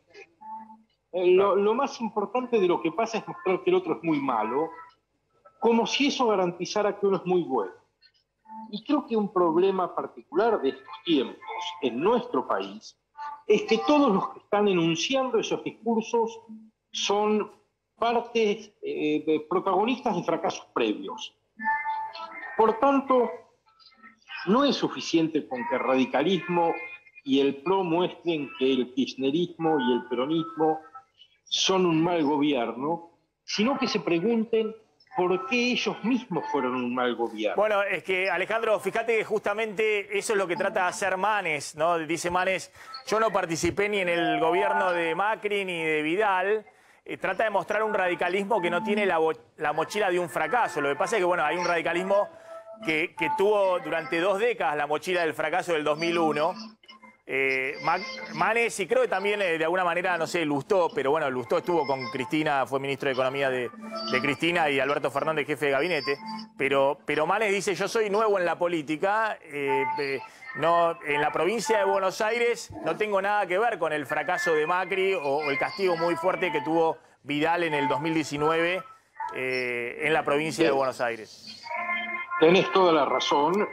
Los nuevos, los que llegan a la política, llegan con ese discurso y en parte son invitados porque pueden decir eso, lo cual los otros esperan que se traslade de ellos mismos, ¿no? Que la novedad que aporta Manes empape a todo el radicalismo. Por supuesto que en la novedad hay, si se quiere, frescura, falta de responsabilidad por el pasado, etcétera, pero los fracasos no son responsabilidad de personas, son responsabilidad de instituciones, de partidos, de coaliciones, de organizaciones, de sistemas, y por tanto tampoco son las personas las que van a resolverlos si esas instituciones, organizaciones o partidos en los que esas personas se inscriben no son capaces de repensarse. Si el radicalismo no es capaz de, junto con el PRO, de decir qué es lo que ha hecho mal y cómo lo haría de otro modo mejor, el hecho de que esté Manes no va a resolver eso. Y la oposición tiene esa tarea por delante, Maxi, tiene la tarea de decir que es capaz de hacer las cosas de un modo diferente al modo en el que las hizo, de pensar el país de un modo diferente al modo en el que lo pensó, de idear la política de un modo diferente al modo en el que la practicó. Y en la oposición no estamos todavía escuchando ese discurso. Alejandro, una pregunta te hace Damián Glanz. Sí, precisamente ¿no crees que este discurso, digamos, de la novedad Manes no ayuda también a tapar que en realidad debajo de él en la lista también hay muchos que participaron de la gestión anterior? O sea, ¿no termina siendo una suerte de, digamos, para decirlo, engaño al elector? Bueno, yo no diría engaño porque ahí aparentemente habría una intencionalidad maliciosa. Y yo no lo pondría en esos términos. Pues llamémoslo trampa del marketing electoral. Claro, pero de algún modo estoy de acuerdo con lo que decís y es parte de lo que intentaba yo mismo decir. Los problemas del país no fueron causados por personas ni van a ser resueltos por personas. Lo cual no significa que las personas no sean importantes, ni en lo que ha ocurrido, ni en lo que pueda ocurrir. Pero las estructuras, las alianzas, las coaliciones, lo sistémico es mucho más importante que lo personal. Sin duda el liderazgo en la política es importante, pero no es lo único. Yo creo que la novedad tiene su valor, la novedad llamada Manes, o la novedad en general tiene su valor, agrega, pero si no se inserta en una estructura que es capaz de repensarse y de asumir que su pasado la obliga a imaginar el futuro de otro modo, esa novedad va a carecer de efecto. Tiene que ser, en todo caso, si es que la oposición aspira a ocupar un lugar relevante, tiene que ir de la mano la introducción de la novedad en los candidatos con la renovación de un discurso que parta de aceptar que lo que se ha hecho estuvo mal hecho y que hay que hacerlo de un modo radicalmente diferente. Alejandro, gracias, muy amable, como siempre muy interesante poder escucharte. Ahí estaba Alejandro Katz. Vamos a la tanda, ya volvemos. Gana.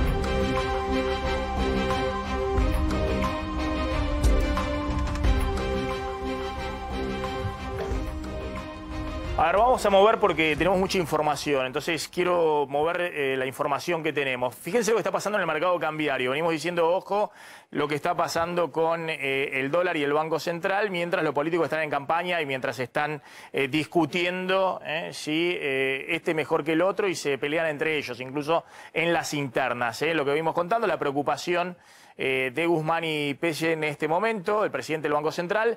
Como decía Slotnick, tercer día consecutivo ayer. Vamos rapidito con las placas porque quiero meter todos los temas y quiero ir a Mar del Plata. Atención que hay una alerta en Mar del Plata por el tema de la sudestada. tercer día consecutivo de ventas de 70 millones de dólares del Banco Central. ¿Para qué? Para que no se dispare el tipo de cambio oficial. Para que no se dispare el tipo de cambio oficial. ¿Esta era la primera placa que tenía? ¿Esta es la primera? Bueno, el Banco Central también vendiendo cada vez más en el contado con liquidación, en el dólar, para que no se dispare de 170, está arriba de 170 a esta hora del día, 171, sobre el final de la jornada baja porque el Banco Central vende. Ya lleva vendidos hasta el 26 de julio 290 millones de dólares, ojo que va a ser el mes de mayor intervención del Banco Central para que no se dispare el dólar de los 170 pesos, el dólar contado con liquidación, porque obviamente eso sí impulsaría todavía más la inflación. Vamos rapidito, por favor, a ver la otra. Lo que les decía, la noticia del día, vamos a ver qué pasa hoy, pero el Banco Central se le dio vuelta la mano. Venía comprando dólares todos los días, durante 6 meses, desde principio de año. Y atención que en la última semana viene vendiendo dólares, a razón de 40 millones de dólares diarios. Los últimos 3 días vendió 70 millones de dólares diarios. ¿Para qué? Para que no suba el dólar oficial. Y esto recién empieza porque hay un camino largo hasta septiembre y después de septiembre a la elección de noviembre. ¿Y por qué no quiere que suba el dólar oficial? Porque es la única ancla que le quedó al gobierno para tratar de anclar la inflación. Es esta barrita chiquita, el dólar oficial, que viene subiendo a menos de 1% mensual. El dólar mayorista está en 97 pesos hoy y lo quieren tener aferrado ahí para ver si se desacelera la inflación, que está hoy arriba del 50%.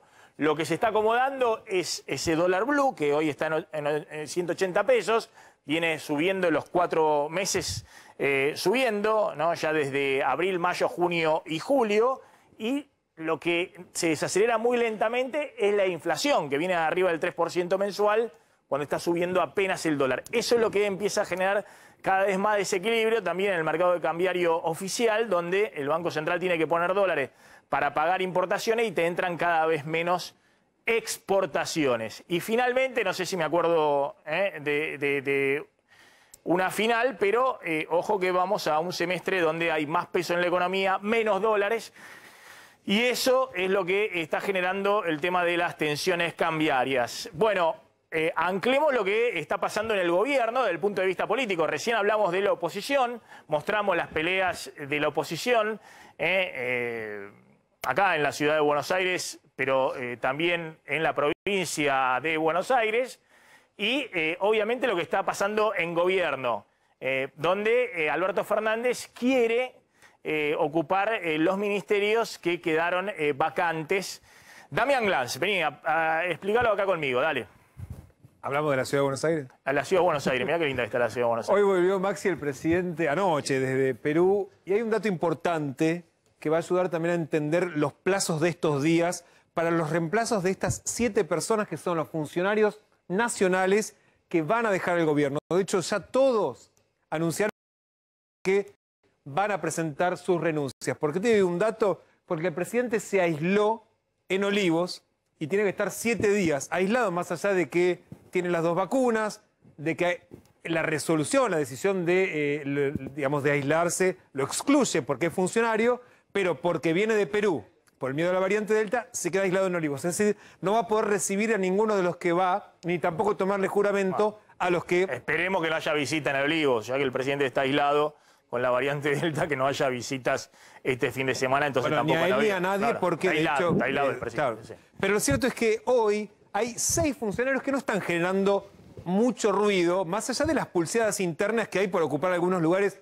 Yo ayer, Maxi, te decía que más allá de los ministerios, que por supuesto son una vidriera, en particular el desarrollo social, hay 2 lugares, el ENOSA y la Secretaría de Obras Públicas, que tienen mucho presupuesto, y mucho presupuesto con desarrollo territorial, es decir, las relaciones con los intendentes.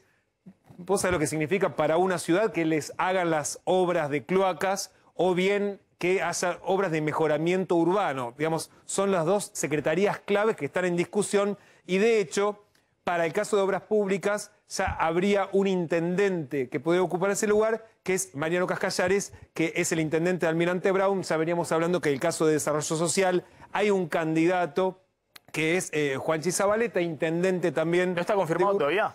Está semi-confirmado, digamos, el presidente todavía no habló del tema y en el gobierno dicen, paciencia, ya vamos a anunciar, hay tiempo, de hecho ahora hay 7 días, por lo tanto no se apuren, no se apuren. Ahora lo cierto es que, ¿por qué hay sí apuro para reemplazar el Ministerio de Defensa?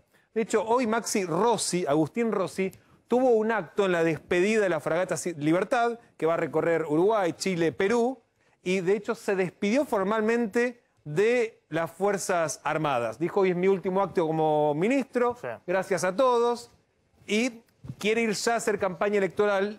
El gran problema es que todavía no le aceptan la renuncia, por esto que yo te decía, pero lo cierto es que quieren acelerar rápidamente su salida porque está generando ruido. Maxi, Rossi directamente está diciendo que el gobernador Perotti quiere corromper intendentes en el contexto de la campaña. Y el problema es que Perotti es candidato de una lista que está avalado por Cristina Fernández, porque la número 2 de la lista es una persona de muchísima confianza.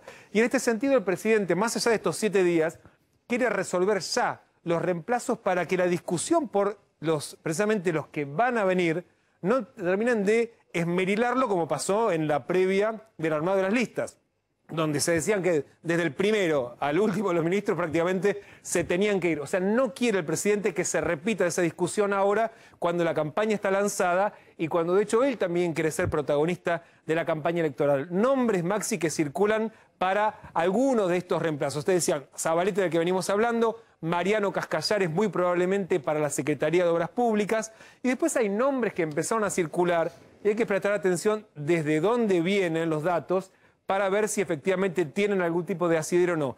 A Scioli se lo menciona como un eventual ministro de Defensa. Yo pregunté, digo, me dice, Scioli siempre aparece como comodín porque cae bien parado. Entonces no, le hace ruido a algunos, pero no tanto, es por supuesto cercano al presidente. Y otro dato... Supuestamente quería ser el reemplazo de Felipe Solá. De Felipe Solá en la Cancillería, es embajador en Brasil, le reconocen un muy buen rol a Scioli como embajador en Brasil, pero lo cierto es que el Ministerio de Defensa también cumple un rol más de relación hacia afuera también, que es por el rol que cumplen las Fuerzas Armadas en Argentina. Igual yo ayer te contaba que por la pandemia las Fuerzas Armadas cobraron mucho protagonismo en el despliegue territorial. Se menciona que eventualmente podría pasar Sabina Frederick a ocupar el Ministerio de Defensa. De hecho, ella tuvo un paso por defensa, como funcionaria de defensa, y dicen, ojo, que tiene que ver esto con que hay una interna dentro del gobierno que hace rato se la quieren sacar de seguridad, y para el caso de ese enroque se menciona a María Cecilia Rodríguez, que es su jefa de gabinete, que fue, ¿te acordás?, ministra de Seguridad de Cristina Fernández de Kirchner, para que ocupe el Ministerio de Seguridad en caso de que Sabina Frederick vaya a Defensa. Lo cierto es que desde el gobierno dicen, nada de eso es hoy así, tampoco dicen no es. Porque de hecho hay un dato, en un ratito Frederick va a compartir un acto con el jefe de gabinete, con Santiago Cafiero. Dice, no, estaba previsto de antes, pero cierto, ella misma, hablando sobre esto, dijo, soy ministra de Seguridad, nunca se sabe lo que puede pasar, nadie se comunicó conmigo para ocupar el lugar de Rossi, es solo un dato periodístico, y desde su gabinete, Maxi, dicen, son los de siempre que nos quieren sacar desde el primer día, vamos a seguir resistiendo. Pero lo cierto es que esta es la situación que quiere evitar el presidente y por eso acelerar los reemplazos para que no estén esmerilándolo no solamente a él, sino también a sus ministros, es decir, que sigan cuestionando la gestión del gobierno. Tanda ya. Vamos a Mar del Plata, ahí está Adrián Mauchi. Adrián, ¿qué está pasando en Mar del Plata? ¿Cómo estás? ¿Cómo estás, Maxi? Bueno, un fuerte temporal, la subestada en las últimas 48 horas azotó esta parte de la costa bonaerense. Mar del Plata sufrió varios destrozos en algunos lugares del sur, se llevó muchas casillas de guardavidas, pero nosotros en este momento estamos ubicados en Parque Lago, es una pequeña localidad del partido de Mar Chiquita, a 35 kilómetros de Mar del Plata, y te quiero mostrar cómo están estas casas, ¿sí?